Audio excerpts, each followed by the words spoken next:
How are you going to bring project-based learning to your school? Is asking for help to create your own 3-year vision plan a sign of weakness as a leader? Absolutely not. We need facilitators. We need someone outside to help us walk us through a 3-year plan so that we can be a part of the planning process. We see it again and again as we work with schools and districts that you need someone to ask you the right questions, and you're just in the frame of mind of creating the vision. So that's why we have design days where we can come to you, we work with your leadership team, and we build out that 3-year plan with you. You get to be a part of the building process, not the leading process of that, right? We're going to put, what is your leading process in the 3-year plan? What's your leadership team's plan? Where's your staff fit? But you can't lead that process, or you can, it's just difficult. Let us help you. That is not a sign of weakness, it's a sign of great leadership, because you know the plan is that important that you need to be involved in the process. You need to have your heart and your ideas in there. So you can do it through the conference over the summer. You can do it through design days. Take a look in the show notes to get on the schedule.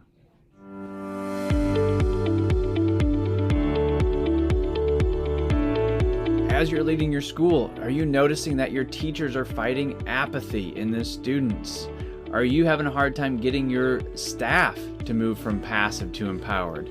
What about leading yourself? You need to lead yourself so that you can grow, so that your school can grow. And if you're looking to grow in any of those areas, you are in the right place. My name is Ryan Stoyer, and I am the host of the PBL Simplified podcast, where we are looking to equip you, the visionary leader, because you're committed to self-development, collaboration, and you're looking to change education. Those things don't happen accidentally. They don't happen alone. They happen with great leaders. So welcome, visionary leader. On the second Wednesday of the month, we do a PBL Showcase episode. This is where we do a deep dive with a teacher, and we go into their PBL unit. What worked? What would you change? How do community partners work? Give us a student story so that you as the leader can see what great PBL can look like. And when you find one that really resonates with you, you need to share it with your staff. Hey guys, listen to this. What do you think about this? How do we get there? Listen to the mindset, right? Listen to the ideas. Where do they come from? And you can start that discussion. So that's what we hope happens with PBL Showcase. We've got a great one lined up today. We also have the need to know is how do we create PBL office hours? And in the Leadership Leap, we're going to talk about the power of sleep. We're looking to improve your leadership in the Leadership Leap so you can lead your school even better. And you're going to get better over time as we continue to give you great resources.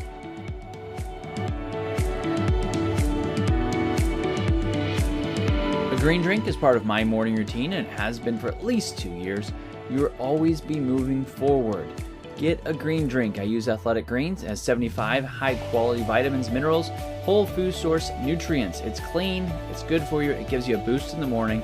It's like eating a whole bunch of vegetables right before you even start your day. It's just a good idea. And it's worth investing in your health. Check out the link in the show notes to get a bonus travel pack and a vitamin D supplement. Our need to know today came from a principal and a PBL teacher, and they're looking to bring project-based learning throughout their school. And their need to know is this: how do we create PBL office hours? And so the rest of the staff, some have been trained, some haven't. They want to invite people in. So they say, hey, Monday from 2:30 to 3:30, we're going to have PBL office hours. I'll answer any of your questions. And crickets. And crickets, so you try in the morning, more crickets. You try to incentivize it, you give a gift card, more crickets. Office hours is a tough invitation. It doesn't really work very often, especially if it's not mandated, if it's just optional. We don't actually do coaching during those optional times like that either, because what you're really saying is, hey, if you don't have anything else to do for your classroom, then why don't you come by and do some additional learning? And people want to do the additional learning. They want the information, but they don't have extra time, right? Extra time just isn't a thing. You have to carve it out.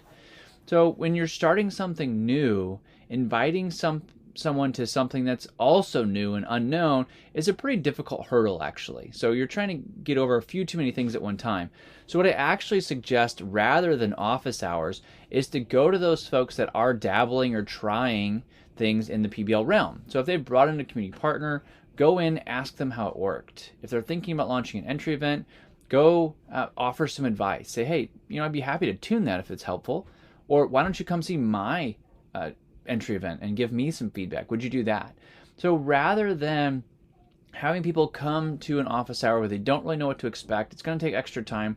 They're not sure if it's valuable, right? They're trading time for this information. They're not sure about it. Go to the people that are starting to bring PBL into their practice, right? And then try to offer them value right away. Be very clear, be very concise with your offer, right? Can I help you with a tuning protocol for your next PBL unit? Or would you help me with a tuning protocol? A lot of times when people start to give feedback, they become engaged, right? So find those people that are already doing some of the work and start to amplify the work they're doing. Instead of what happens with office hours, a lot of times we're expecting or hoping that the people that aren't doing PBL will come, they'll catch on, they'll love it, and they'll go do it. So it starts with the best intentions. I first opened up an office hours for PBL 10 years ago when I was in the classroom, and I was like, why won't anybody come? Like, I love being here at 5:30 in the morning talking about PBL. Like, I'm fired up. Well, there's an awful lot of hurdles for other people that aren't quite in yet, right? So until people are totally in, they're bought in, they see the results, you probably need to start going to them rather than them coming to you. So let me just free you up from that PBL office hours idea. There's probably a better way to do it. The leadership leap for today is the power of sleep. The leadership leap is really meant for you to get a boost in your leadership really quickly. So you're probably a reader. If you're not, maybe you're listening to books. That counts as reading a book.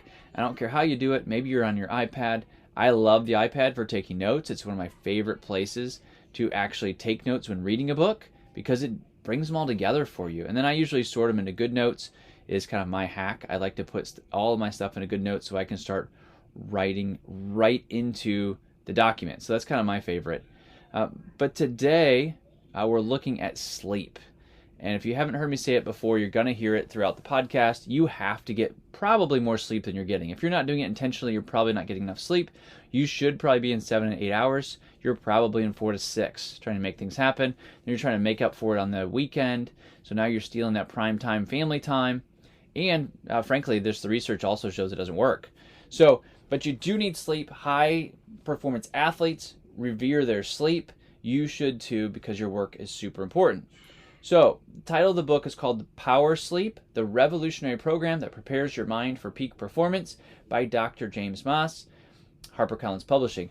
Here's an opener. For anyone who wants to be successful, sleep is a necessity, not a luxury. The conclusions presented in Power Sleep are based on recent studies of the neurological, chemical, and electrical activity of the sleeping brain, which show that even minimal sleep loss can have profound detrimental effects on mood, cognition, performance, productivity, communication skills, accident rates, general health, including gastrointestinal systems, There's a ton of research that says you need to sleep. And I get it. We have a culture that doesn't necessarily revere sleep. In fact, the badge goes to I pulled an all-nighter. I can operate on 4 hours of sleep and I'm just fine.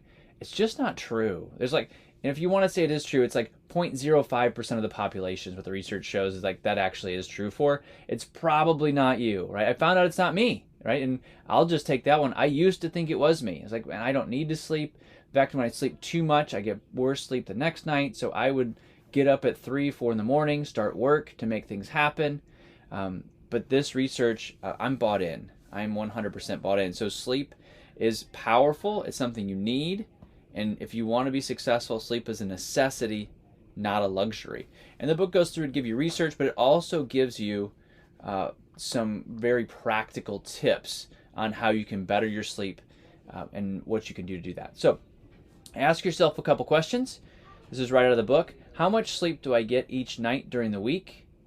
Does it differ on weekends? Do I fall asleep the minute my head hits the pillow? Do I need an alarm clock to wake me up?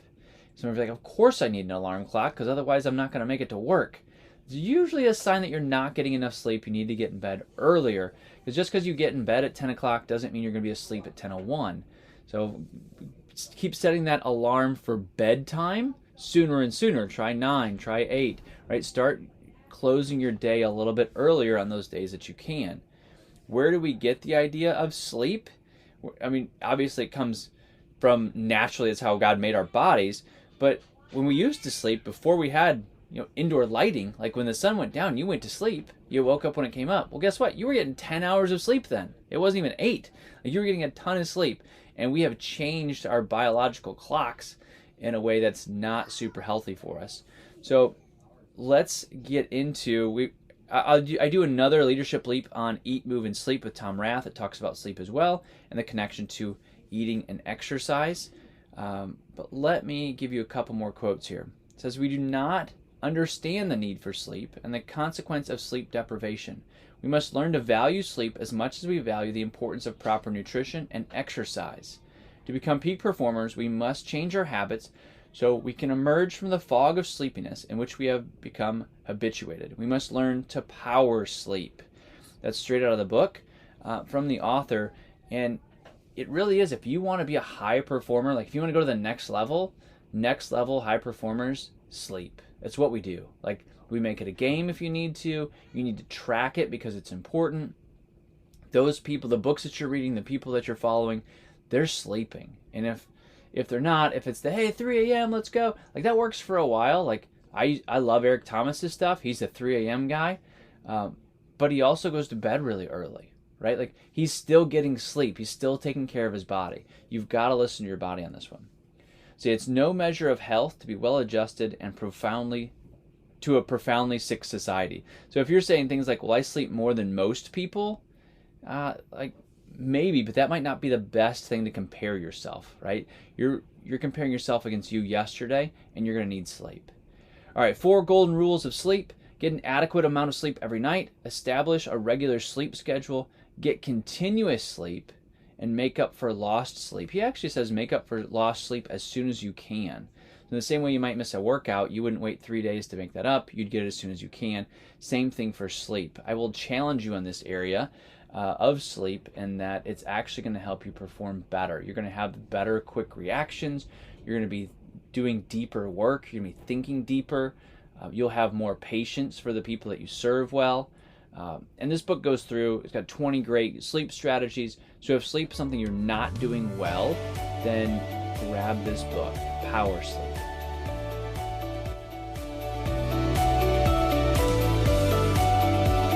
So let's jump into our PBL Showcase for today. We've got teachers from Dixie Elementary in Fayette County, Kentucky, and they just completed their first PBL Jumpstart 3-day workshop with us last summer.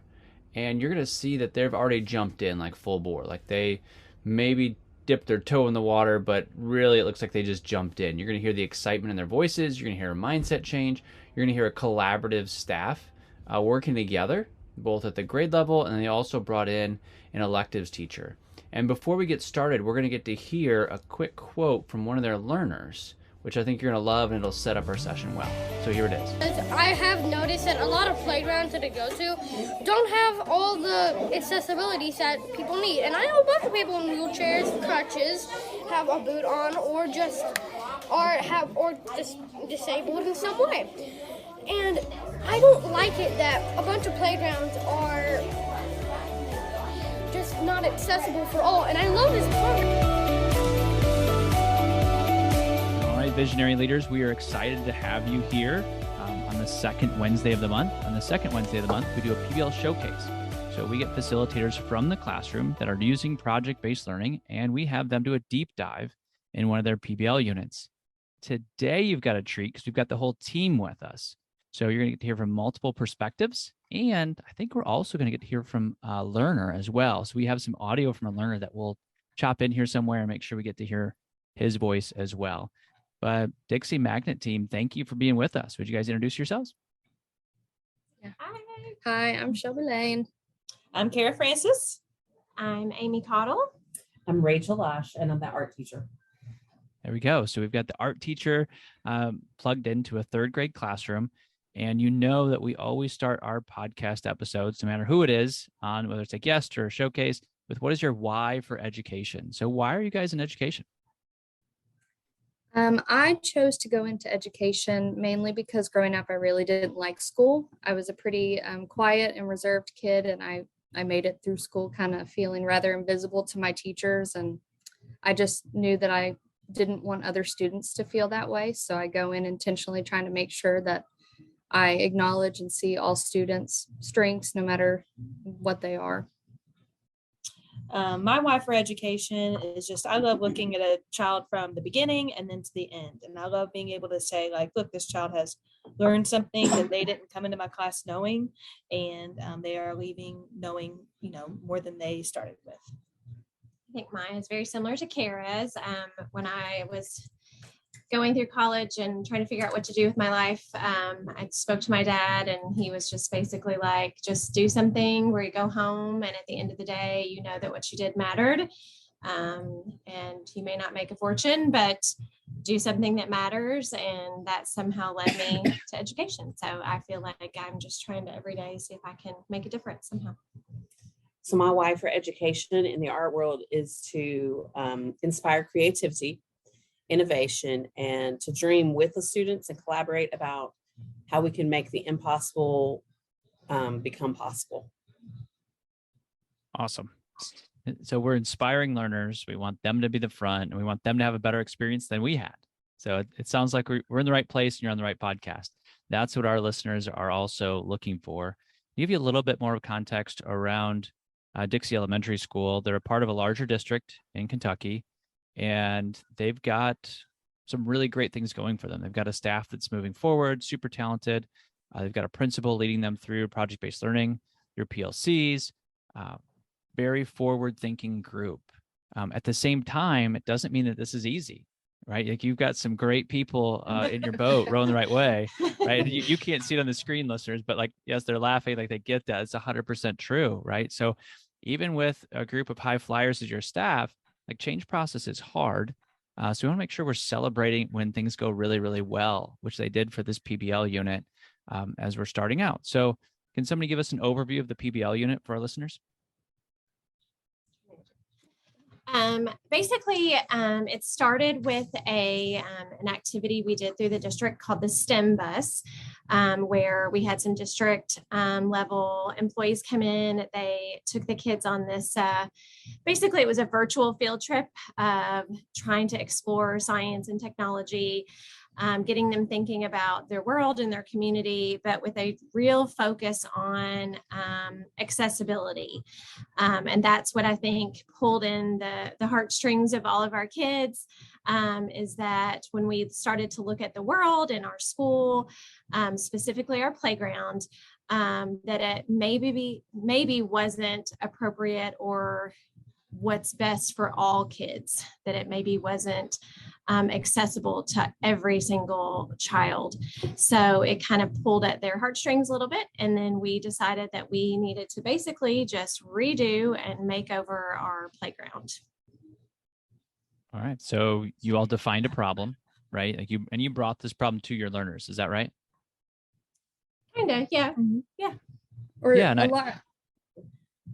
But I was just going to say that that's totally appropriate, right? Like, sometimes with voice and choice, we think that the learners have to come up with the issue in the world and say, hey, I was just researching world poverty, and I think maybe we should help people in Uganda. It's like, well, that's probably never really going to happen, right? So it's okay for us as the adults, the facilitators, to say, hey guys, have you looked around at our playground a little bit? It looks a little different. And it sounds like they saw that, right? Like you said, pulled in the heartstrings. So they're passionately invested in the problem, and then you start helping them move towards a solution. So what does some of that look like? I think it started to come alive with just basically seeing that we didn't have ramps, and that we didn't have handicap accessible swings, that our playground was just kind of old, and that it wasn't updated. Parts of it were broken. So they started looking at it through the eyes of kids, and specifically looking at the accessibility piece. So with that, we decided that they also needed it to be a little bit safer and a little prettier. So that kind of came along with it too. And we also had them do a survey kind of with our playground that we sent them out to look intentionally for those things following the STEM bus, because it was actually part of the STEM bus that they survey their playground. And so it kind of just came in naturally that once we did that, it brought up a lot of those questions and concerns with our playground. And then we also have a student who's younger that they could all see at different times, who oftentimes has to use the wheelchair. And so it became very real to them that, oh, we have someone who actually is in a wheelchair, and what is she doing during recess or outside? Is she just sitting on the side in the grass? And like they also thought about our music room, because there was no way for her to get up to the music room either. And since then, now we have a ramp in the cafeteria, not just for her, but anybody. And in my class in art, inclusivity came up a lot, where they were not just thinking about the children from Dixie that use the playground, but it's a community playground once school is closed. And so lots of grandparents and people of all ages, preschoolers, everybody, as we were starting to think about our design for a playground in my class, they were thinking about every age and every ability, disability, accessibility for everybody that could possibly use the playground at any time of day. Yeah, I love how you showed them one problem. They said, wait a minute, this could be a problem in other places. And I think this is where the crux of our work is really, really important, is then they said, I wonder how we can solve that, right? They didn't say, gosh, I sure hope somebody fixes that, right? Like we're in the process of helping them be problem solvers, not just problem identifiers, right? And that's the portion that I really think we're moving our learners from passive to empowered. What were some of the kind of innovative solutions they came up with for this new playground, or, the ramp that takes them up to the music room? I love that. What are some of the solutions they came up with? So after they had their problem that they were working with our current playground, we kind of came together. We actually had one of our administrators come and talk to our students a little bit about it, and they decided that we could go on a field trip. So we went on a field trip to 3 different playgrounds. 2 were at local schools also within our district, and then 1 was at a park that was in our city as well. And so they had like a rubric and a little checklist for each separate playground, and just to talk about each standards under like safety, standards under accessibility, and then standards under like whether how aesthetically pleasing it was. And so they could rate each playground according to that, and that really helped them come up with ideas for our current playground that we could add. Yep, that's great. So they went out and did the work to go see what other options are out there. Love that you took them to see that. And what other solutions did they come up with? Did somebody else have one? I think from that, I think them seeing the other playgrounds, because to be honest, I think some of them, this is the only playground they know. So I think taking them on that field trip kind of opened their eyes to other places, other options. Of course we could show them those, and we did later, virtually, like, playground equipment websites. But I think seeing them in action, playing on them, those kind of things, I think that helped them realize the realness of the problem that they had. So I think it kind of opened their eyes to different solutions, as opposed to just, we just need a handicap swing or we need a ramp. So I think it helped them see lots of different options that, other schools or other places in the city had, that they could somehow incorporate that into their design. So some of the solutions that they came up with was like, a wheelchair accessible merry-go-round. A lot of them put that in their playgrounds once they designed it. They put like the smooth surface instead of mulch. So that was very inclusive and a lot safer. That was a big one. They, for safety, like a lot of them added a fence, because our playground is right next to a road. And so they added a fence between our playground and the road, because when you're playing kickball and the ball goes out in the road, that could be a safety problem that we had. Yes, we go ahead and talk about the shade discussion. Well, the other thing I was going to say, as they were building, I was going to mention the merry-go-round, but after they visited this one park, I think it was Jacobson, there were quiet areas in the playground. And so many of them were like longing for a quiet place where they could go They like wanted a reading center and an art center. I think to get away from the chaos of possibly what else is going on the playground. Some students thought about blind people, and they wanted to have some sort of braille to explain what equipment was there and which direction to go. And then some students were thinking about, besides just a person in a wheelchair, other like how someone might feel if they had limited visibility. So they were thinking about lights at night and things like that. And if someone had autism or something like that, how could they have a space for that person to also enjoy being outside besides just wearing headphones? Because that's what we normally would put on the student. Oh, yeah. And I was going to mention too, one thing that they really liked from another playground we visited was one of them had almost the entire playground completely covered, because that's one thing that they really say they don't like about ours is that it gets so hot, especially, you know, late spring and then coming back from summer, that it was a safety issue, because we actually had a student pass out at the beginning of this year because of heat, because we really don't have a lot of big trees on our playground either. So there's nowhere to go. And they were very invested in that. And I was surprised because I thought they would just be into the slides and all the fun things, but they were very invested in that shade.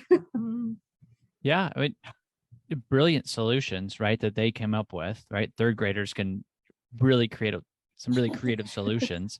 But also like your field trips are like to playgrounds, right? And it sounds like, well, that's a tough one. But while they're playing, they're thinking really differently, aren't they? Like they're thinking like scientists, they're thinking like safety supervisors, right? Because they have this mission now that they're going to go and improve this.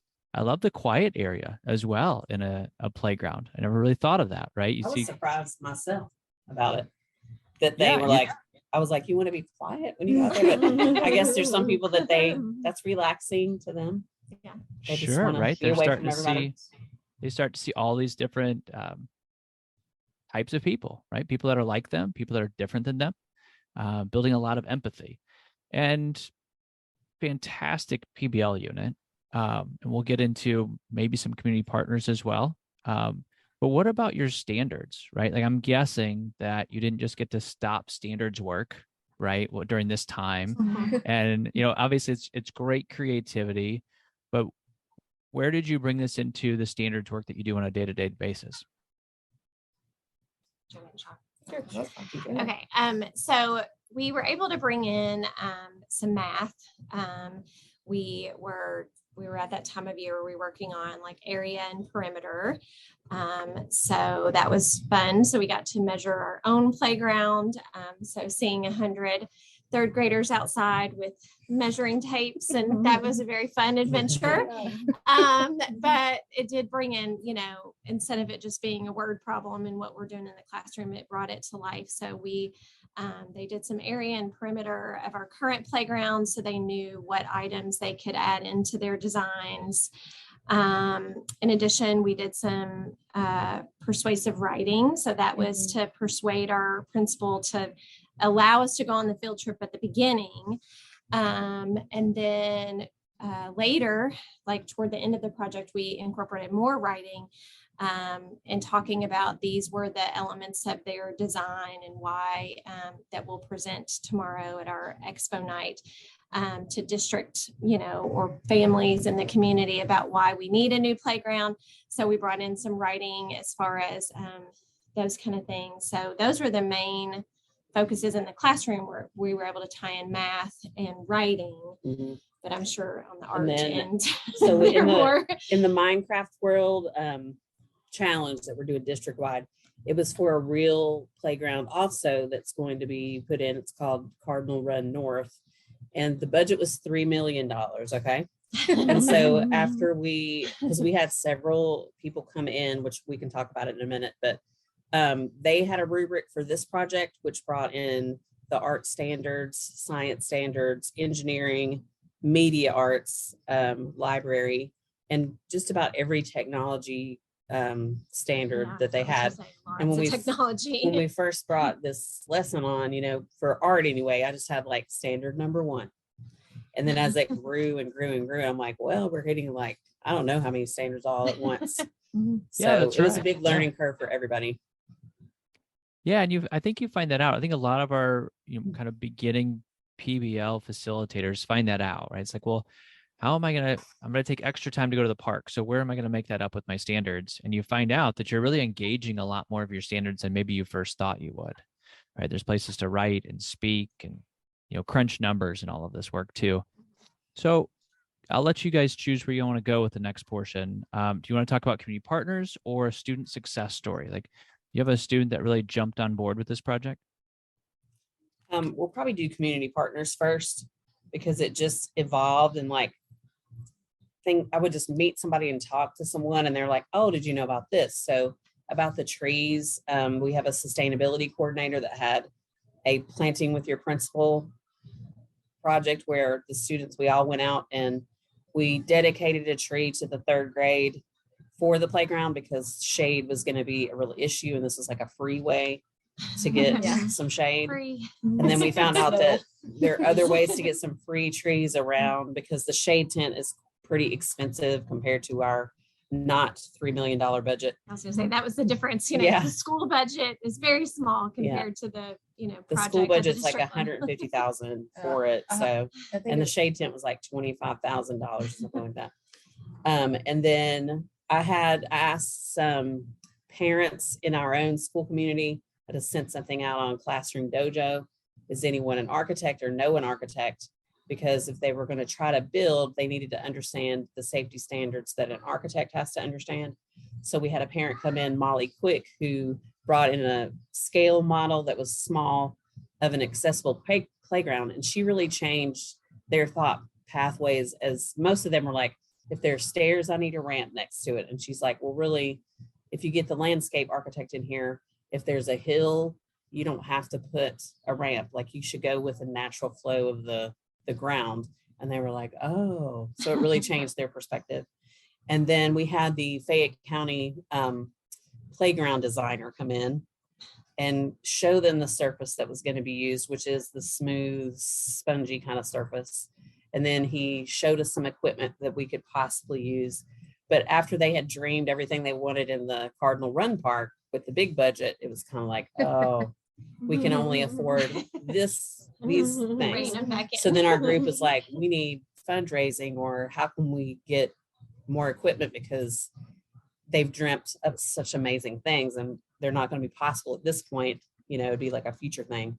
Then I had a second architect come in. There were so many architects in our community, I didn't know. I just asked, but he actually conferenced with each student about their playground design in Minecraft and really let them do what, like, the iteration that is so important.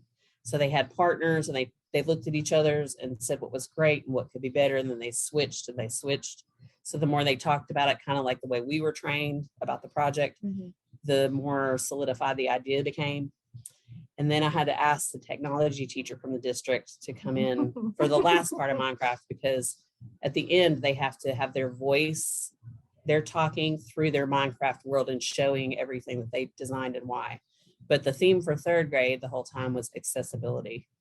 So I would always say, what's your theme? And they just sort of looked at me and was like, what's the theme? They're like, oh, accessibility, inclusivity. So that's a great list of community partners. I like how you just started with, I just asked, right? It's such a great way to start. Like, sometimes, and I was very surprised. Who knew that there were architects all over the place, right? But when you start to Right. ask, and for the listener, that's the fly on the wall right now, you should be asking too, right? Find those people in your district that can come in, or parents. If you just ask, you'd be really surprised sometimes what you can get. Like, I love this idea that, an architect that was meeting one-on-one with learners, like, that's a ton of time that somebody gave you guys. And, Yeah. but, our community wants to be really generous with us. They're just not exactly sure how. So when we ask and we invite them in, it kind of gives them that avenue to be generous with their time and their talents. So love the community partner aspect. What did this do for your learners? Do you have some stories there of some learners that just kind of brightened up on this one? Well, I will just add in there that you need to vet your guests. So the person that we had, the second person, actually built playgrounds. And then a person that knew them said they're great with children and they can talk for however long you want. because sometimes you're not sure like how it's going to go when you have the guest in. So I just want to add that in there. But to have like a professional and they're giving you the time and respect to look at your project made the child feel more empowered and important, and like their ideas mattered and what they had to say. Someone was listening. And he also said that they were way ahead of the curve, because it's not until like 2030 where playgrounds and things like this around the world are supposed to be accessible. So he was proud of them for being passionate about the cause. And I also think that the kids just got a lot more invested when you invited the learners in, because I know, we do activities all the time that we try to hype up in our classrooms that it's this big thing.